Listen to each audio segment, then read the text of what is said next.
In the Blue Ridge Mountains, tradition means something. Tradition reflects our character, pride, and beliefs. Tradition that goes back 300 years. We have two such traditions that are not unlike some traditions around the world. Music that carries our dreams and deeds, and a son following and working with his father. The story of Doc and Merle Watson has become a tradition in our land. A father and son enjoying their own natural music, taking it around the world, and living with their mountains and God. As traditions go, the father goes before the son, and the son follows in family, in work, in life.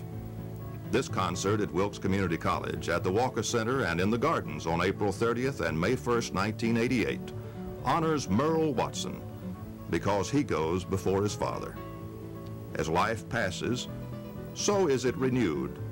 And in living memory of Merle Watson, we honor his music through this concert, and his life through the Eddie Merle Watson Garden for the Senses. The cooperation of legendary music talent, hard-working volunteers, and an appreciative audience meant success for this concert. The funds from the concert and sale of this tape will go to preserving a garden for all to enjoy, to celebrate the natural beauty God has provided, and to say, thanks, Merle.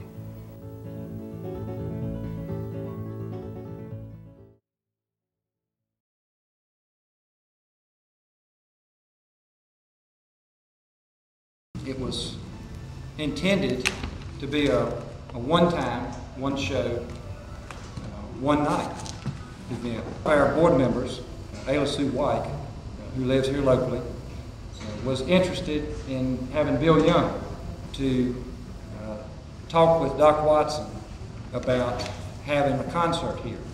We had sold out the Walker Center. We had 1,100 seats.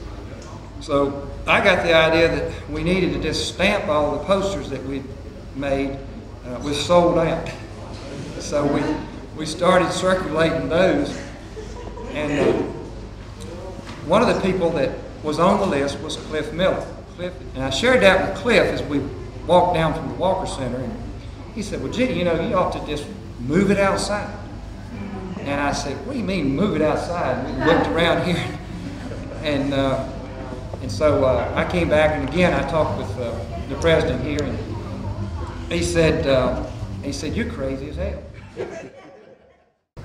And I had been calling for weeks trying to talk to Ralph Rensselaer. Those of you who know Ralph, he's the one that found Doc.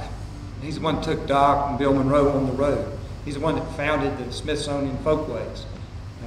And Ralph called me, and he said, well, what am I supposed to do?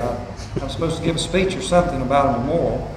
Is there anybody here who can help me type it up? And I said, well, it's my understanding that you're supposed to help us figure out who's going to play with who and when they're going to play, where they're going to play. And this was on Friday. Brenda Shepard is, I don't know if she's not here right now, works with us, and at that time she was the secretary in the development office and worked with me.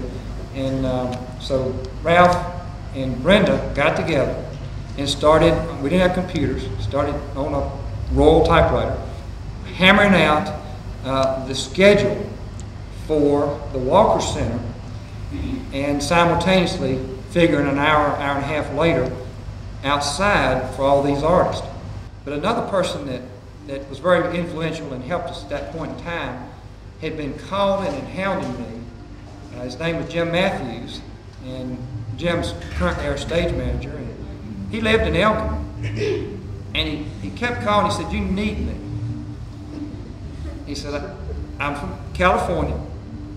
I've put festivals together, and I've been stage manager. And of course, I was thinking about events such as Union Grove, and some of the people here were saying, we're going to have problems, and we're going to have this, that, and the other. And I was thinking, California, you know, I don't know about this. So I kept putting him off. Finally, Jim just drove up here and took him to the Walker Center, and then we went outside, and I showed him the area that Cliff had said that down there in the field which coincidentally was where we had just moved the cabin. And Jim said, "Well, where's your stage?" And I quite naively said, "I'm not sure." You know, we hadn't thought about having a stage. We really had not thought about having a stage, and Cliff wasn't quite as popular as he is now with his production. So Ralph Williams knew Grayson Parsons, and I called him, and Ralph called Grayson. He bought a couple of flatbed trucks up here. This was on Wednesday that Jim had come up. So they got the tractor trailers here literally on Friday afternoon, and Jim went to building some decks and some railings and so forth. You look at that movie of the first year that Bill Ferguson helped us put together and did all the taping on. You can see that handiwork in front of the old cabin. So I got to talk to George Hamilton IV, who was the MC at the time, and I said, "George, I've got a problem." And he said, "Well, what is it?" I said, "Well, these fellas say they can't play here. And they said, at best, they will play down at the outdoor stage. And they can get one showman."